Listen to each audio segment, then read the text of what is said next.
तो आइए शुरू करते हैं सोमानों का मनन मंथन।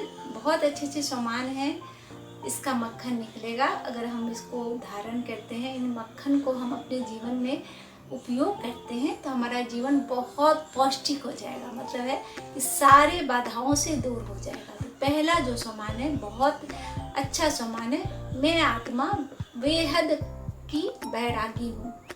बेहद कौन है? बेहद हमारा बाप है और हम हद हैं, क्योंकि हमारी सीमाएं बहुत हद में है। और बेहद है पूरे ब्रह्मांड का स्वामी है, वह हमारे पिता है, हम उनके वैरागी हैं। हमारे लिए दुनिया कुछ नहीं है, हमारे लिए सिर्फ हमारे पिता है, उनका प्यार ही हमारे लिए सब कुछ है। हम जो भी कर्म करते हैं सब कर्म यह सोच के करते हैं ये मेरे पिता का काम है। हम लोग सच्चे सेवाधारी हैं, जितना काम करना है यही सोच के करना है कि हम सच्चे सेवाधारी हैं। यह मन तन धन सब हमारे पिता का है, हमारा कुछ भी नहीं है। हम इस धरती पर मेहमान की तरह आए हैं, कर्म करेंगे और मेहमान की तरह वापस चले जाएंगे।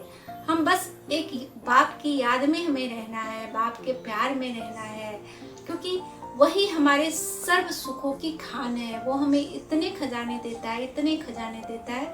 अगर हम उनके बैरागी बनकर रहते हैं, उनके प्यार में मग्न रहते हैं, उनके सब कुछ उनको सौंप देते हैं कि बाबा आपका है, हमारा कुछ नहीं है। इस सोच के साथ अगर जीवन जीते हैं तो हमें सक्सेस मिलती है, हमारे मन को शांति मिलती है, हमारे मन को खुशी मिलती है, माने सब कुछ मिल जाता है। कहने को ऐसा होता है कि हम बेहद के बैरागी हैं, लेकिन बेहद हमें इतना बेहद देता है, इतना बेहद देता है कि हम भरपूर हो जाते हैं, ज्ञान से भरपूर हो जाते हैं, सुख से भरपूर हो जाते हैं, खुशी से भरपूर, शांति से भरपूर। तो हमें अपने पिता का बैरागी बन के रहना है। हमारे लिए हमारे पिता के अलावा कोई भी नहीं, यही बात दिमाग में रह के जीवन जीना। दूसरा जो समान है, मैं आत्मा समर्थ बाप की संतान हूँ।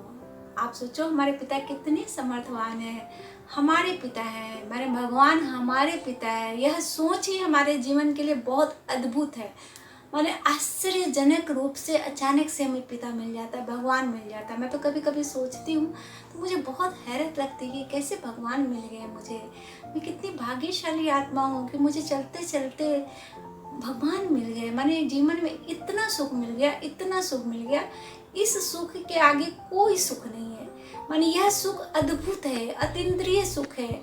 अब मैं उस भगवान की बच्ची हूँ, उस परम पिता की बच्ची हूँ जो पूरी दुनिया के मालिक है। तो मैं इतने समर्थवान पिता की बेटी हूँ, तो मुझे किस बात की कमी है? भगवान ने मुझे बहुत दिया है, बहुत दिया है।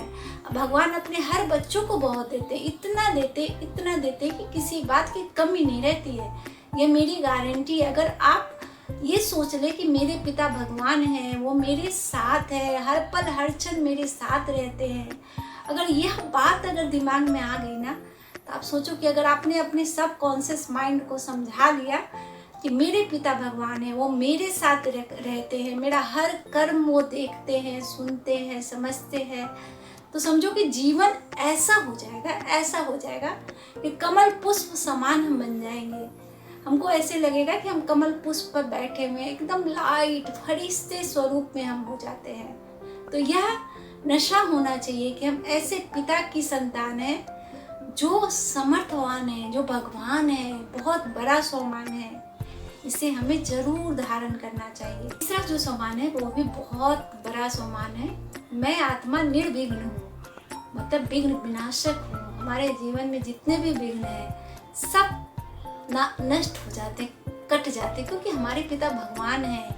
तो पहला जो समान था कि मैं समर्थवान बाप की बच्ची हूँ या बच्चा हूँ। अगर समर्थवान बाप होगा तो निर्विघ्न तो होना ही है ना जीवन में। कैसा विघ्न आएगा जीवन में? जीवन तो एकदम ऐसा स्मूथली चलता है, इतना लाइट और इतना इजी गोइंग हो जाता है जीवन कि लगता है कि जीवन में इतना सुख, इतनी शांति कि जिसकी कोई सीमा नहीं, कोई सिचुएशन परिस्थिति कोई तंग नहीं करती, उससे रिश्ते खराब नहीं होते। आप जहाँ भी जाओ सफलताएं लगेगी आपके लिए ही बनी है। माने सबसे इतने अच्छे स्वभाव संस्कार मिल जाते हैं, सबके लिए दुआएं निकलती है दिल से, और कभी एक शब्द मन में माने बेकार नहीं आता, माने एक शब्द व्यर्थ नहीं आता, नकारात्मक सोच हमेशा के लिए ख़त्म हो जाती है। तो इतना ज़्यादा अगर एक बाप दे सकता है तो फिर हम कैसे, हम विघ्न आने का सवाल ही नहीं उठता है, कहाँ से विघ्न आएंगे। लाइफ तो लगता है कि भगवान ने खुद अपने हाथों में ले ली है, भाग्य भगवान खुद लिखने लगते हैं अपने बच्चों का। बाबा कहते हैं कि मेरे बच्चे हैं, भगवान के बच्चे हैं, उन्हें किस बात का कष्ट होना चाहिए।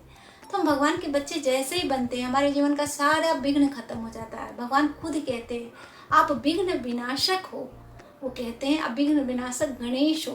तो भगवान हमें इतना बड़ा बड़ा सम्मान देते हैं, तो हमें इन्हें धारण करना है और अपने जीवन को बहुत सुंदर बनाना है। देखिए जीवन है, इसे सुंदर बनाने से बनता है, अगर इसे सुंदर नहीं बनाएंगे नहीं बनेगा। एक भरोसा होता है ना कि भगवान मेरा है, मेरे पिता है, यह भरोसा जीवन को बहुत सुंदर बना देता है। माने इतना सुंदर, इतना अच्छा बना देता है कि लाइफ में आपको लगेगा ना कि और कुछ नहीं चाहिए लाइफ में, माने 1% कुछ भी नहीं चाहिए। मुझे तो हमेशा लगता है बाबा आप मिल गए, अब मुझे क्या चाहिए, कुछ नहीं चाहिए। अब सच्ची मानो तो मन में कोई ख्याल आता है वो पूरा भी कर देते हैं बाबा, कुछ मांगने की ज़रूरत ही नहीं होती है। अगर इतना सब कुछ देने वाला बाप साथ हो, जो अपनी सारी जिम्मेवारियों को निभाता हो, तो फिर हमें क्या चाहिए, कुछ नहीं चाहिए। मैं आत्मा सोमानधारी हूँ, सोमानधारी हूँ। सच्ची में बाबा आपके सोमानों को धारण करके हमारे जीवन में परिवर्तन हुआ है, तो सोमानों को तो धारण करना ही चाहिए। हर भाई बहन को सोमानों को धारण करना चाहिए, क्योंकि सोमान धारण करेंगे तभी जीवन में परिवर्तन होता है, नहीं धारण करेंगे कुछ परिवर्तन नहीं होगा। हम सोमानों को सुन लेते हैं, समझते नहीं हैं, उसका मनन मंथन नहीं करते हैं। एक एक सोमान करोड़ों का है, ये तो मैं 4 लाइन में आपको बताती हूँ, लेकिन इसके बहुत गहरे राज है, इतने गहरे राज है, इतनी गहरे राज है कि आप जितना इस पर सोचोगी, जितना सोचोगी उतनी ज़्यादा आपको है ना बरकत मिलेगी, उतना ज़्यादा फायदा होगा। लगेगा जीवन एकदम ऐसा जीवन हो जाता है कि आप उसकी कल्पना भी नहीं कर सकते। कहते हैं स्वर्ग और नरक यही है, तो ये स्वर्ग जीवन हो जाता है। ये ऐसा जीवन आपको मिल जाता है जैसे आप स्वर्ग में रहते हो, भगवान के साथ रहते हो। कम बड़ी बात थोड़ी है, बहुत बड़ी बात है। भगवान ने सेलेक्ट किया है। अगर इस सोच के साथ अगर रहते हो और उनके सोमानों को धारण करते हो, वो रोज़ अपने बच्चों को 5-6 सोमान देते हैं। अगर इन्हें धारण करने लगे तो आप सोचो कि जीवन कैसा हो जाएगा। एक एक सोमान पर पूरा जीवन न्यौछावर कर दो तभी भी कम है। तो आप सबसे रिक्वेस्ट है कि सारे सोमानों को जरूर धारण करें। रोज एक भी करेंगे तो 30 सोमान धारण होगा और आपका जीवन परिवर्तन होगा। भगवान को क्या चाहिए? भगवान तो यही चाहते हैं ना कि उनके बच्चे खुश रहें, सुखी पूर्वक रहें। भगवान हमें रोज पढ़ाने आते हैं, रोज समझाते हैं कि बच्चे अपने जीवन को सुंदर कर लो, बच्चे अपने आप को विकारों से मुक्त कर लो, बच्चे नकारात्मक सोच को ख़त्म कर दो। भगवान जैसा पेशेंस किस में हो सकता है कि रोज पढ़ाता है, रोज समझाता है, तब भी अगर हम नहीं समझे तो हमारी ना समझी है। अगला सोमान है मैं आत्मा तपस्वी हूँ। तपस्वी बनकर ही हम भगवान को पा सकते हैं। तपस्वी का मतलब ये नहीं कि हमें घर द्वार को छोड़ देना है। हमें अपने जीवन में परमात्मा को अपने दिल में बसा लेना है। ये सोचना है कि मैं आत्मा और मेरा पिता परमात्मा, इसके अलावा मेरे जीवन में कुछ भी नहीं है। क्योंकि बाबा का मिलना, माने मैं उसका वर्णन नहीं कर सकती कि बाबा का मिलना क्या होता है।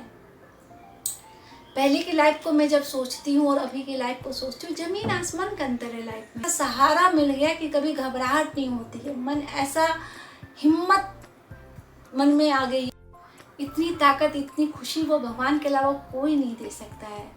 भगवान आए हैं, बहुत बड़ी बात है। अब भगवान को अपना लीजिए, ईश्वर को अपना लीजिए। मैं सच्ची कहती हूँ, अगर आपको भगवान मिल गए ना, अगर आपने दिल से कह दिया मेरा बाबा, तो उनकी तरफ से भी आता है मेरा बच्चा। वो बहुत प्यार करते हैं अपने बच्चों को, एक एक बच्चों को प्यार करते हैं। उनके लिए सब बच्चे बराबर हैं। लेकिन जो बच्चे अपने कदम बढ़ाएंगे उनको ही प्यार मिलेगा ना, जो नहीं बढ़ाएंगे उनको कैसे मिलेगा। आप लौकिक जगत में भी देख लो, जो बच्चे अपने माँ बाप को ज़्यादा प्यार करते हैं, माँ बाप का ज़्यादा प्यार उनको मिलता है। तो भगवान को अपनाना है, तपस्वी बनकर रहना है। सब माने इस दुनिया में रहते हुए भी इस दुनिया से न्यारा बन के रहना है। भगवान को याद करना है। अपने हर कर्म में अगर भगवान को खड़ा कर लेंगे तो कोई भी कर्म आपका खराब नहीं होगा। एक बात समझ लो, सक्सेस मिलनी ही मिलनी है।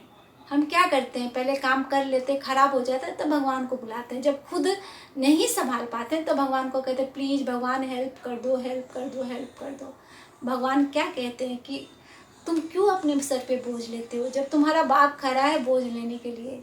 तुम्हें क्या करना, कोई भी कर्म को करते समय बस अपने बाप को कह दो ना कि बाप, मेरे पिता परमेश्वर, मेरे परमात्मा पिता, मैं यह कर्म मैं कर रहा हूँ, आपको देखना है, मैं नहीं जानता हूँ इसकी सफलता की गारंटी, आपको लेनी है, बस इतना ही तो कहना है।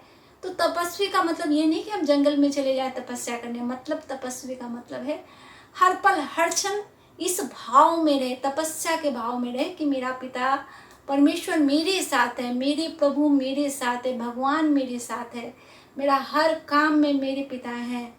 माने दिमाग में सिर्फ भगवान के अलावा कुछ ना हो, मन में सिर्फ भगवान हो, और हर काम को करते हुए ये निश्चय रहे, निश्चय बुद्धि हम बनकर रहे कि मेरा हर कर्म मेरे बाप को समर्पित है, मेरा हर बोल मेरे बाप को समर्पित है, मेरा जीवन मेरे बाप को समर्पित है। अगर इस सोच के साथ काम करेंगे तो यह तपस्वीपन ही हुआ।